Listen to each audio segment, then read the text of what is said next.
All right. Well, welcome back to this episode of Post Frame 360. I am one of your hosts, Scott Cragg, along with Josh Nowlin. And guys, for you, those of you watching, what do you notice here, right?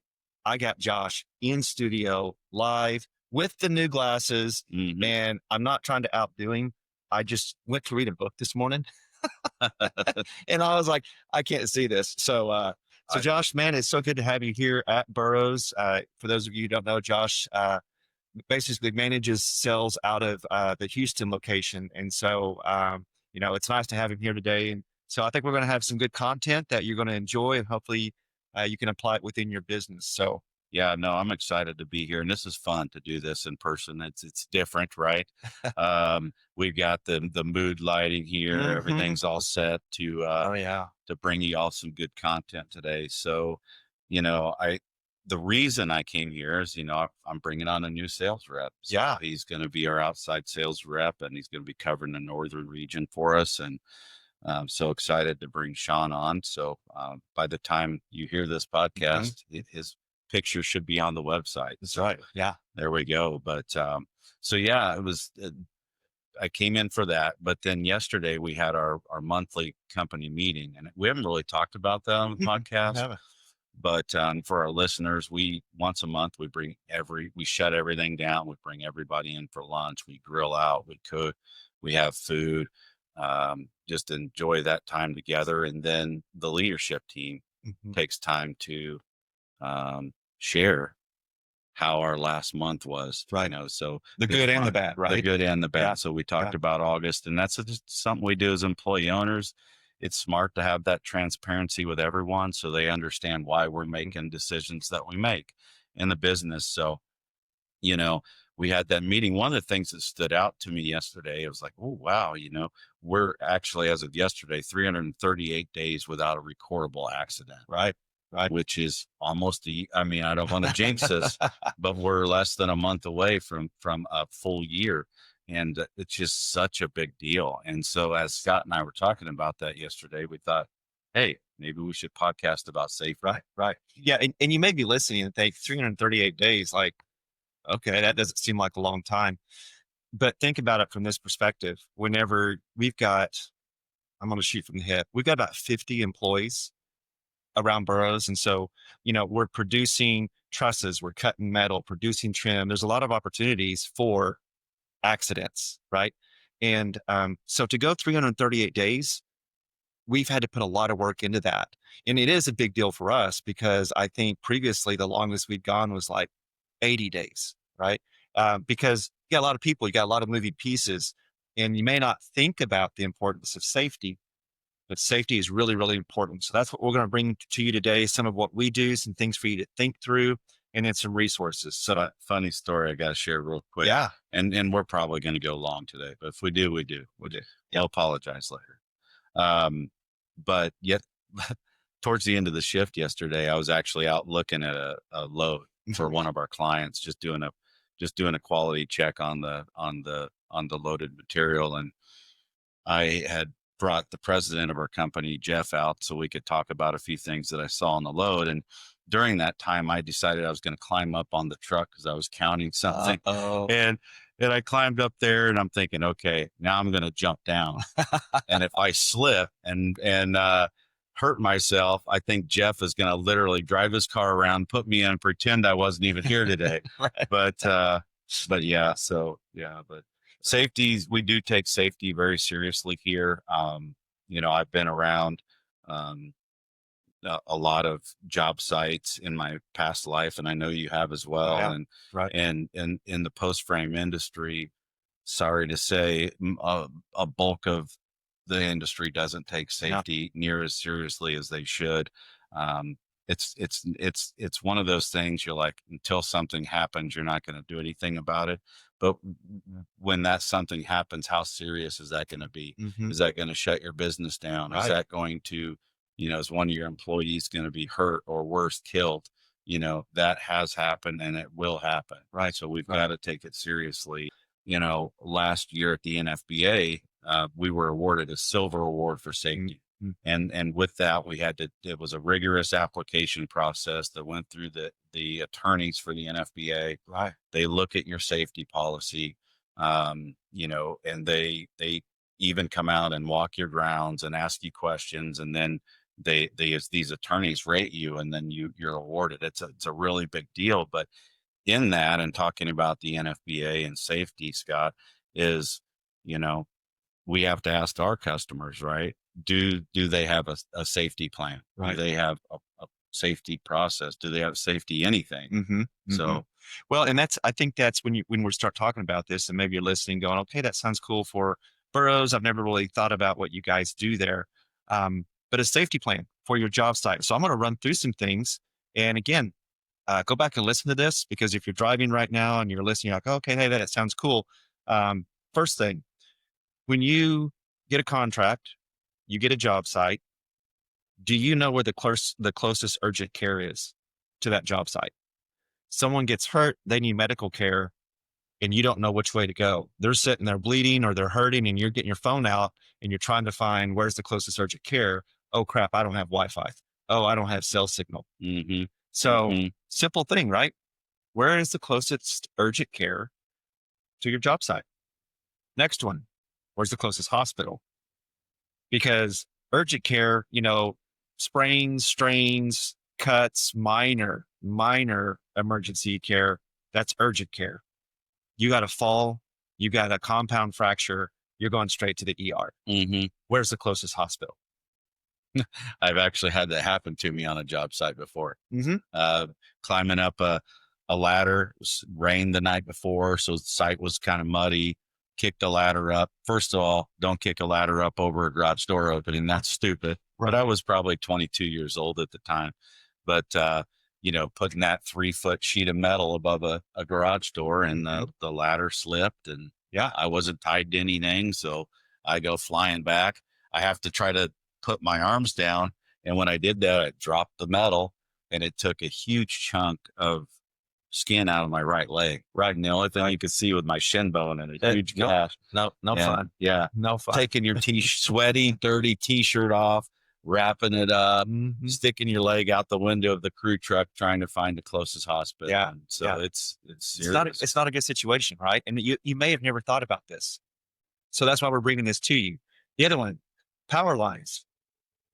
Go to your job site. Hopefully your crews are doing this. And that's one of the things I would caveat. If your crews are your employees, I hope you're doing these things.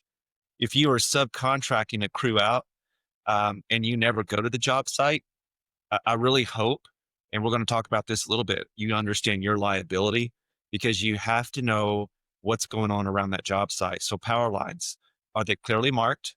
If telehandlers, any type of equipment is being used, you want to make sure that your crews, everyone knows, because you can get to working, and let's say when it's hot, you're not really thinking clearly because you're hot, you're trying to get the job done.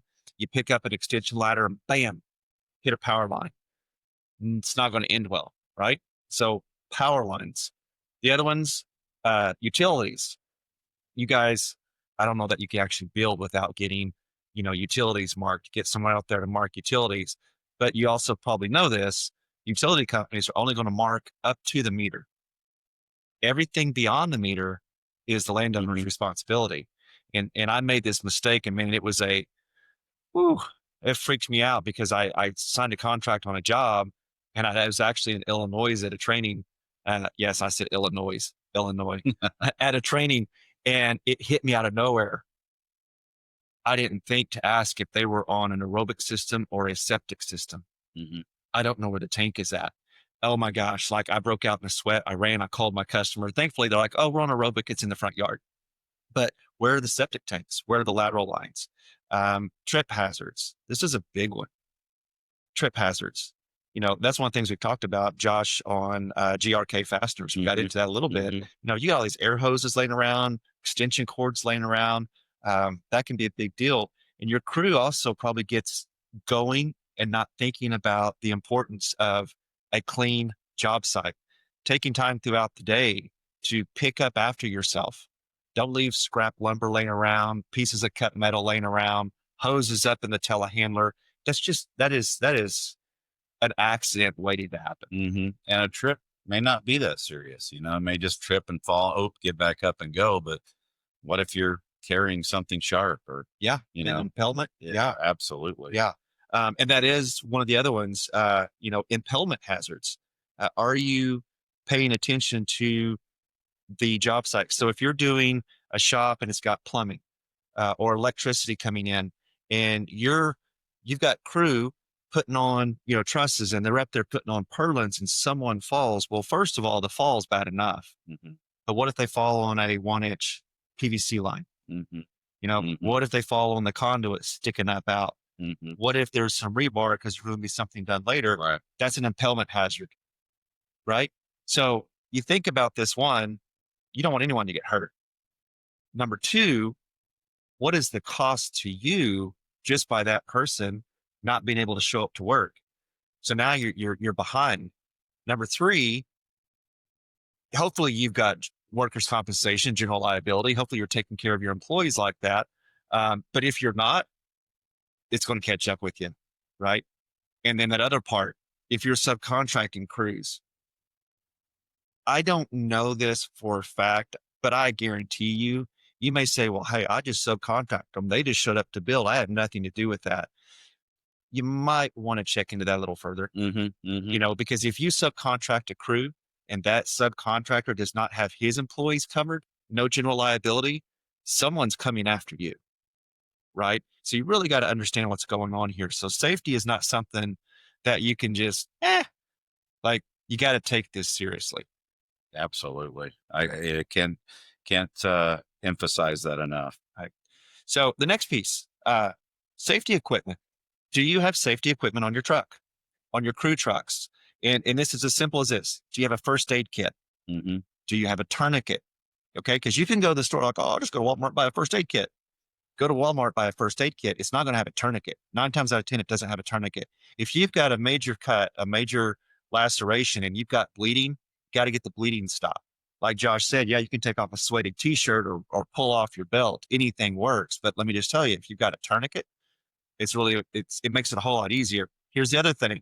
Don't put a first aid kit with a tourniquet in your truck and you yourself not know how to use it. You can't over tighten a tourniquet. You gotta tighten it, then you gotta relieve the pressure, tighten it till you get to care. So know how to use it. Don't just put this on and say, okay, I got a tourniquet, but have no clue how to use it. And now go the next step. Make sure your crews know how to use a tourniquet. All right. Bleed stop. That's another one. Fire extinguisher. Do you have a fire extinguisher on every single job site? If not, you should. Okay. Liability, someone getting hurt. Put one on there. Driving to and from the job site. Maybe you're in a wreck. Maybe you come up on a wreck. Have a fire extinguisher in your vehicle. Last but not least, a space blanket. You may be like, what?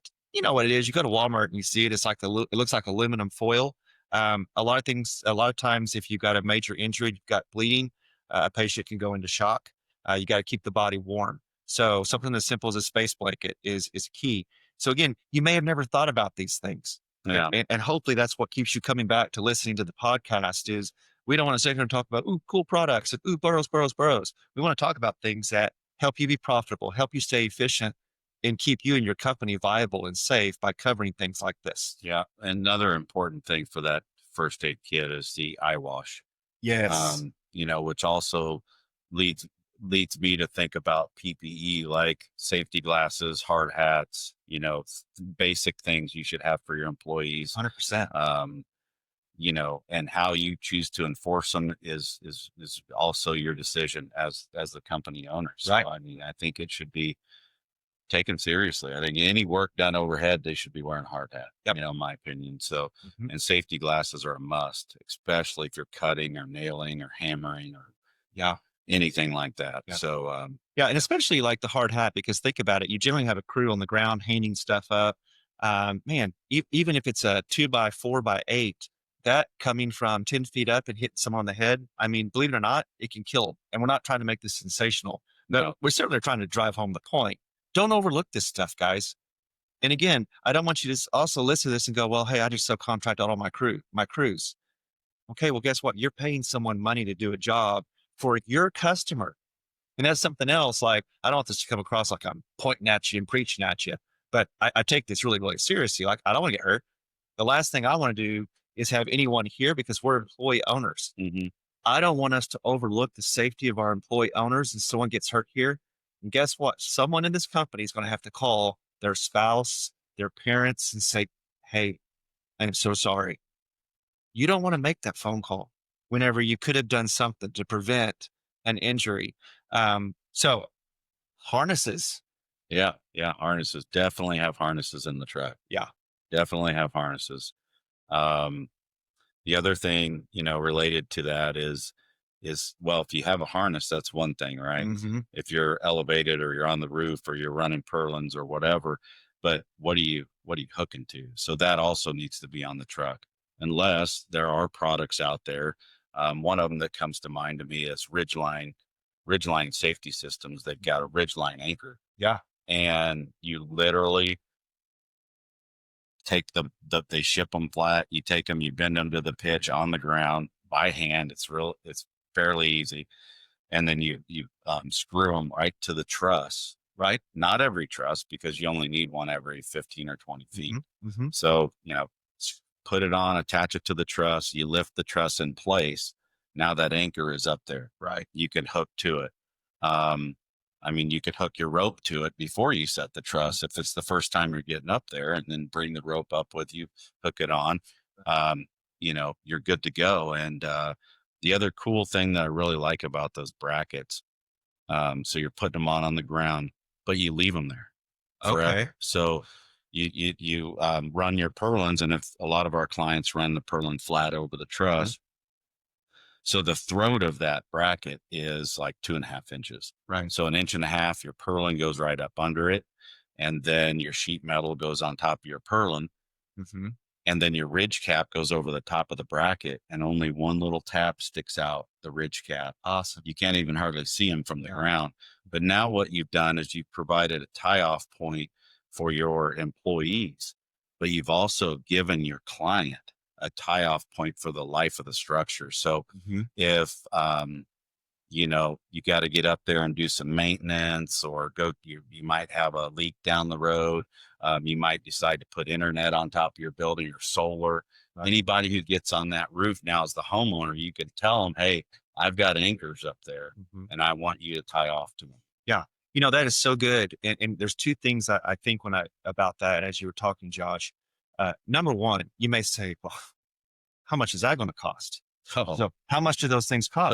So they're so inexpensive. So let's say the average building is a 30 by 40.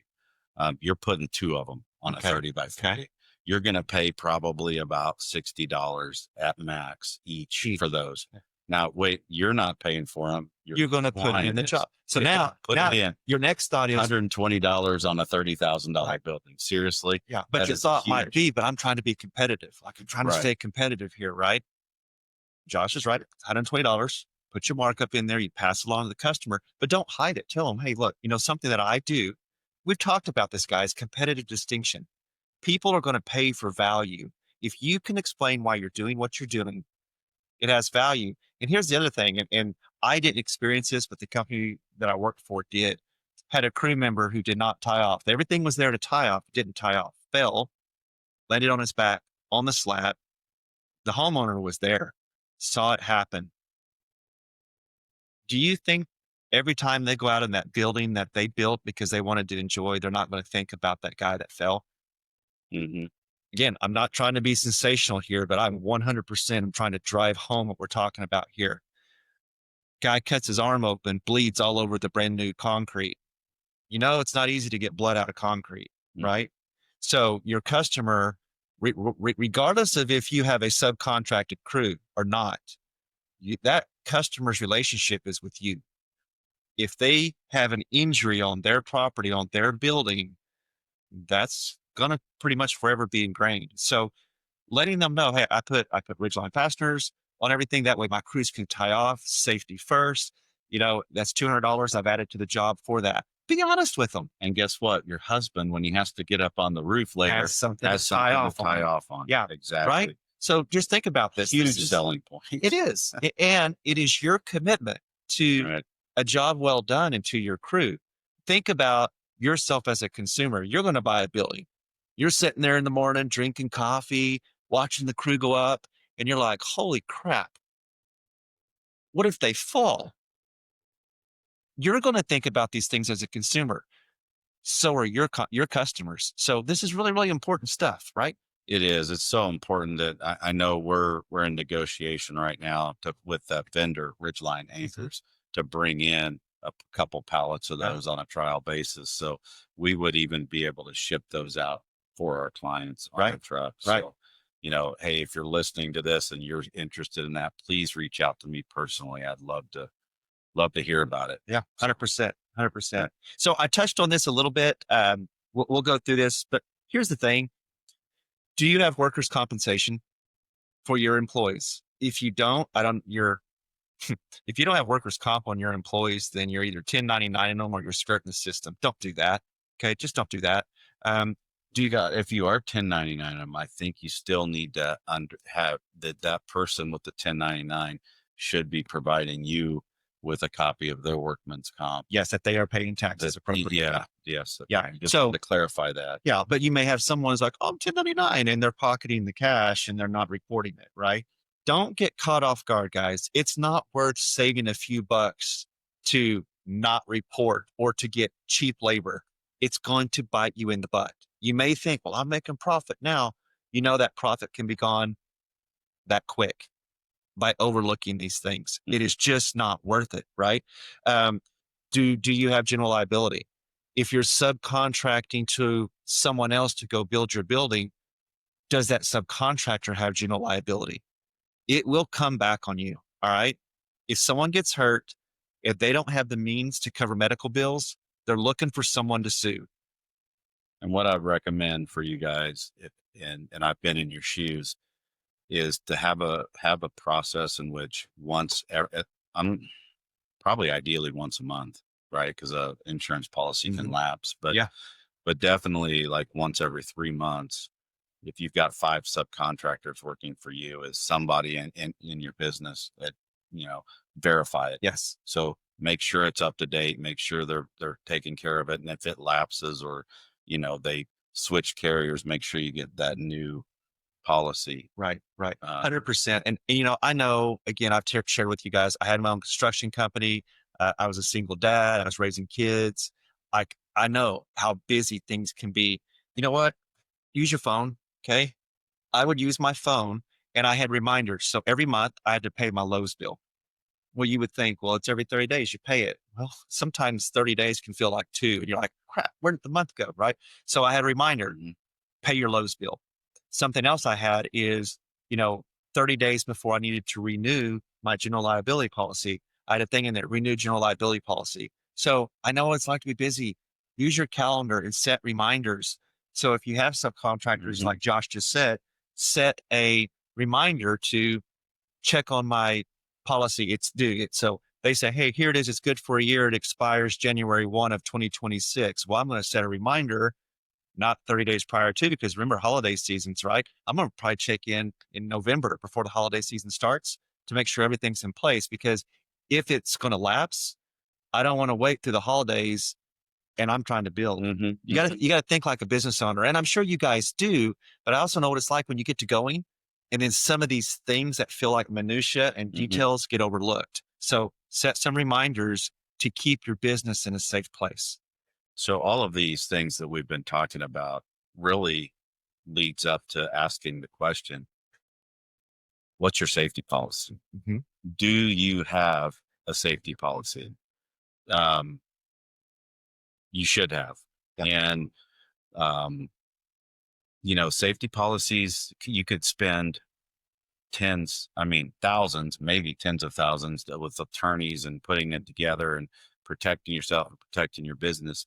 But I know a way, literally, that anybody can get a plug and play safety policy for free. Really? Absolutely. That sounds like such a setup, lead in.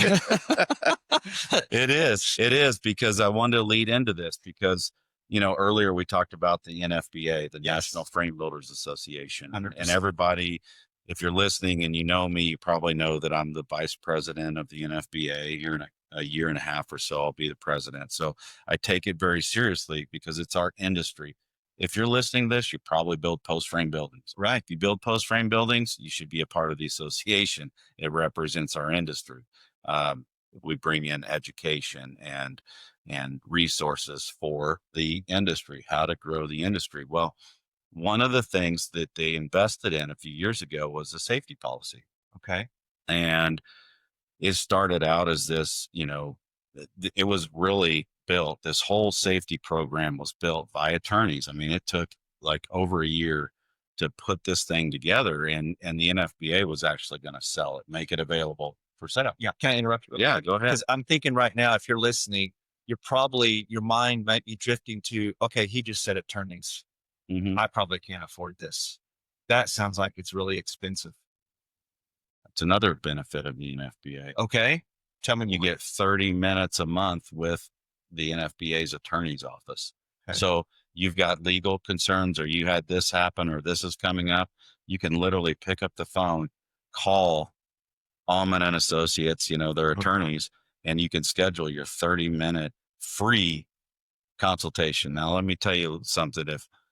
If the entire membership of NFBA was utilizing that benefit, we'd probably bankrupt the NFBA because it costs a lot of money, but that's a huge member benefit. So here I am. I'm still a listener. I'm scared because if I get 30 minutes of free legal counsel and you're telling me about this, it's got to cost a fortune. I probably can't afford this, Josh. Well, if you're a builder and you want to be a member of the NFBA, Mhm. literally it's $1,200, or I'm sorry, it's less than that. It's $1,000 a year. If you pay annually. If you pay annually. If you want, they came up last year with a month to month for $100 a month.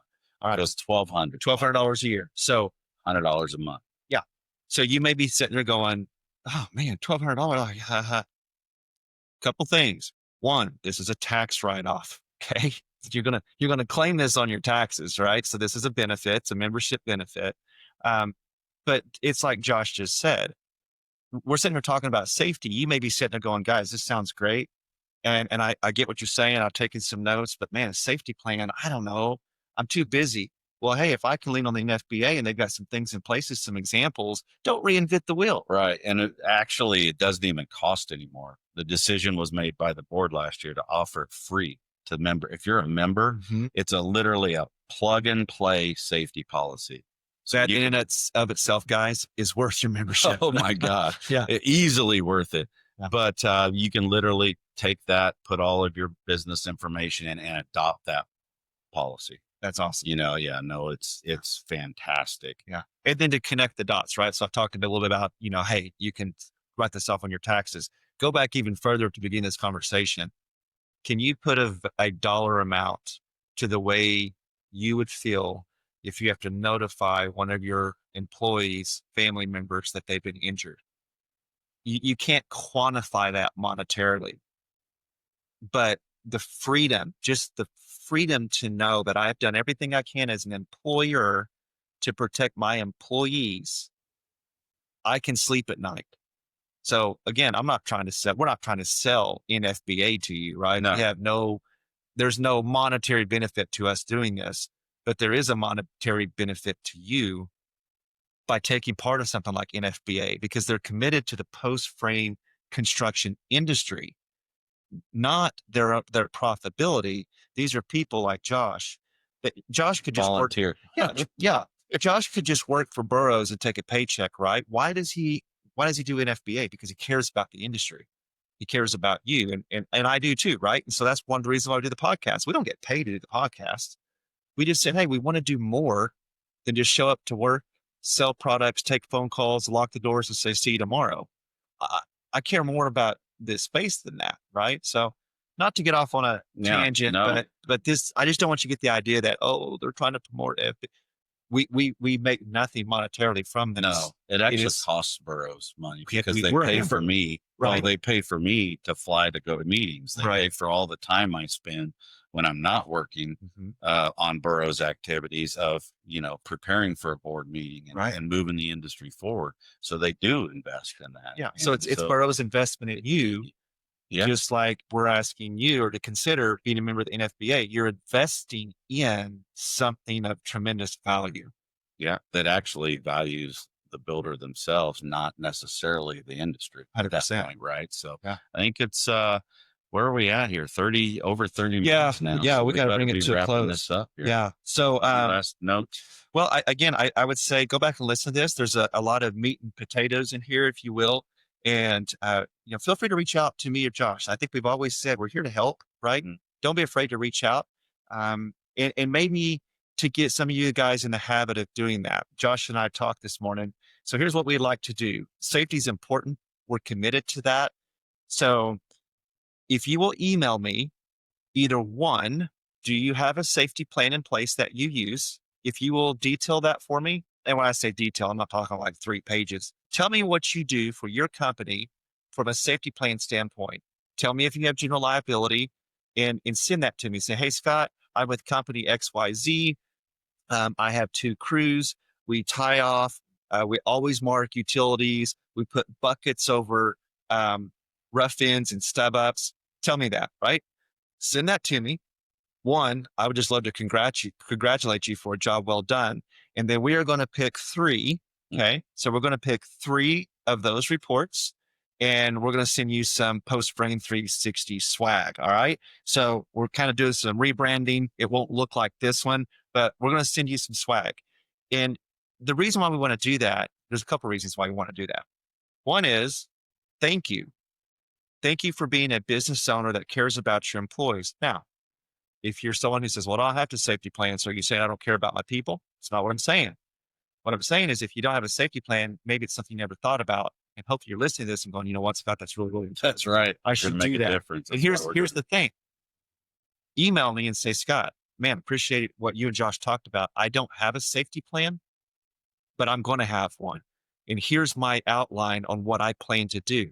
That counts, right? So you don't have to have one in place, but I want to hear from you. We want to hear from you. And we're going to pull 3 of those plans and we're probably going to reference them again in a future podcast and maybe even do a shout out to you. So get you some swag, take care of your people, cover your butt. Don't want to get caught off guard with a lawsuit. That's never fun. And share the word, right? So share Post Frame 360. My email address for you watching, I'm going to put it in the show notes down here. You'll see it on the screen. But for those of you listening, so Scott, SCOTTC, as in Charlie, so Scott C at Burrows, BURROWS /supply.com. Email me not the first 3. Send me those plans. Send me your plans for a plan. We're going to select 3 randomly, send you some swag. So awesome. Thank you so much for joining us on this episode of Post Frame 360. Josh, I wish we could have you in studio more. I know. I wish I could too, but I can't. Hey, the glasses in a while. The glasses are kicking, bro. All right. I'm still trying to really get used to wearing them. All right, guys. Thank you so much. Be safe out there. See you next time.